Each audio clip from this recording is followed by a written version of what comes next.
Менин суроом Акылбек Жапаров мырзага.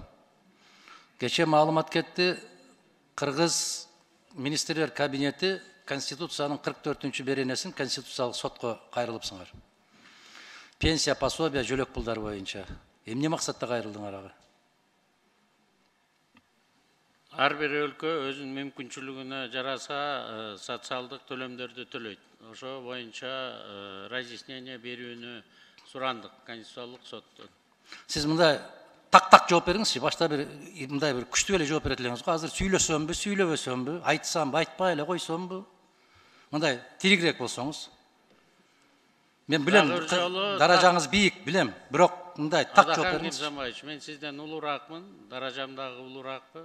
Ошон үчүн мага акыл үйрөтпөй эле койсоңуз.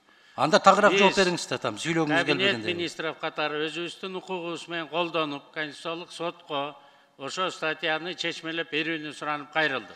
Анын эмнесин түшүнбөй атасыңар силер? Биз колубуздан келген гана жардамды бере алабыз. Анда эмне үчүн Конституцияга жазып койдуңар? Анда эмне Конституцияга ошентип жаздыңар? Ошо жазылып атканда мен каршы чыккам. Бирок ошо эркинде формулировка болуп калды. Анда иштебеш керек да. Каршы чыккан позицияга иштебеш керек да. Мен пенсия төлөй албайм, мен пособия төлөй албайм, жөлөк пул төлөй албайм деп айтыш керек да. Адахан Ким Салмаевич, мен төлөй албайм. Кабинет министров төлөйт. Өзүнүн алдына жараша. Өзүнүн экономикасына жараша. Бүт дүйнө жүзү ошондой. Прожиточный минимум жыл сайын өзгөрүп турат. Туура. Корзина өзгөрүп турат жыл сайын. Туура. Аны кубалап жеткен Америка дагы жок. Япония дагы жок бүгүнкү күнү.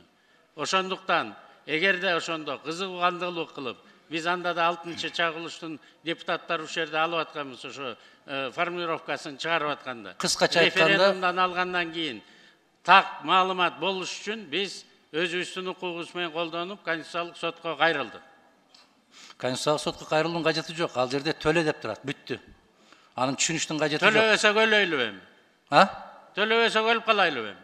Төлөй албасаңар иштей албайбыз дегиле да. Биз Конституцияны аткарбайбыз дегиле да. Биз иштеп атабыз. Ошо Конституциянын статьясын так чечмелеп бере турган орган бар. Аны сиз дагы мен да чечмелей албайм. Сиз аны так билесиз. Конституциялык сот гана бере алат. Разъясненияны, толкованияны дагы. 44-беренесинде анын түшүндүрмөсүнүн кажети жок, так жазылып турат. Кыргызстанда пенсиялар, жөлөк пулдар, пособиялар эң төмөнкү керектелүүчү куржундан кем болбойт деп турат. Бүт анын эмнесин түшүнүксүз. Ошо керектелүүчү корзинаны өзүнүн экономикасына жараша өкмөт тактайт. Биз ошого жараша Конституциялык сотко кайрылып атабыз. Жыл сайын керектелүүчү корзина чоңоюп турат. Биз ошого жараша өзүбүздүн төлөмдөрүбүздүн баарын оңдодук. Бирок бүгүнкү күнү экономика ушуну так аткарганга пока күчүбүз жетпей атат. Ошону толук бизге мүмкүнчүлүк бериңиздер, формулировкасын кандай деп түшүнсө болот. Кем эмес болуш керек деп турат. Анда биздин Конституция күмөн экен да, туурабы? Ошо статьясынын формулировкасын биз так чечмелеш үчүн Конституциялык сотко кайрылдык. Бир статьясы үчүн. Да, кайсы статьялар күмөн? Мен билбейм, мен Конституциялык сот эмесмин. Аны Конституциялык соттон сураңыз. Мен сизден сурайм. Бул сиздин милдетиңиз. Бул сиздин милдетиңиз ошо Конституциянын беренелерин так кыйшайсыз аткаруу, пенсия төлөө. Менин милдетим республикалык бюджетти, законун сиз бекитип бересиз, ошону аткарыш. Жок, кечирип коесуз. Анда милдетиңизди түшүнбөйт экенсиз. Конституцияга сиз дагы ант бергенсиз, мен дагы ант бергем. Ага баарыбыз тең жооп беребиз. Биз ошо Конституцияга берген ант менен ушул жерде отурабыз, сизден сурап атабыз. Эмне үчүн аткаруу бийлиги аткара албай атат деп сурап атабыз. А эгер сиздин күмөн санап аткан болсоңуз, 1 жылдан бери эмне үчүн бербедиңиз? Ушуну берип атасыңар, ушул жогорку кеңеште улам-улам маселе көтөрүлгөн сайын берип атасыңар. Эмне үчүн ушу мезгилге чейин бербедиңиз? Эмне үчүн каршы чыкпадыңыз?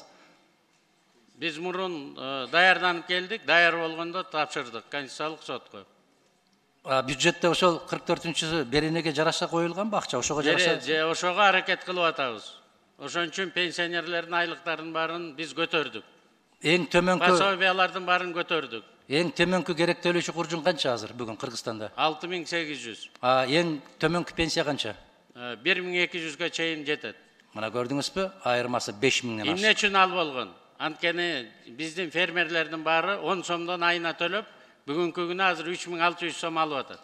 Аны сиз экөөбүз жакшы билебиз. Фермерлердин жерге болгон салыгын эмне үчүн Пенсия босотмагандар? дегенде өкмөт төлөбөйт. Пенсияны алып саны аман киши өзү жакшы иштеп жүргөндө кийин бала чакам мени карабай койсо, мен ошо пенсия менен жашайм деп өзү алдын ала төлөйт. Ал пособие эмес. Пособиялардын баарын биз көтөрдүк.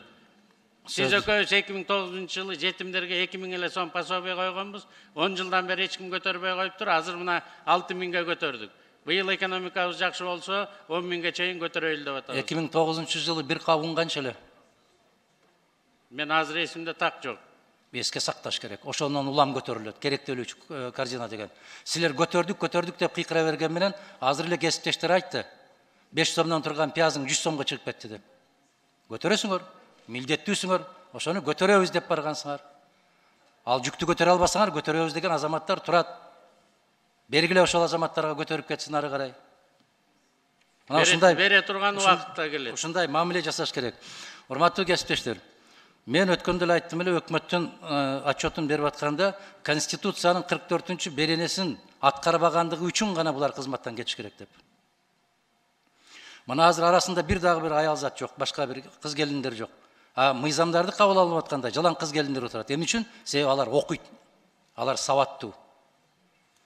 Мына ошол эсебини билип, мыйзамды аткарабыз деген азаматтарды жыйнап келсеңиз бүгүн жакшы болмок экен. Рахмат, башка суроом жок менин.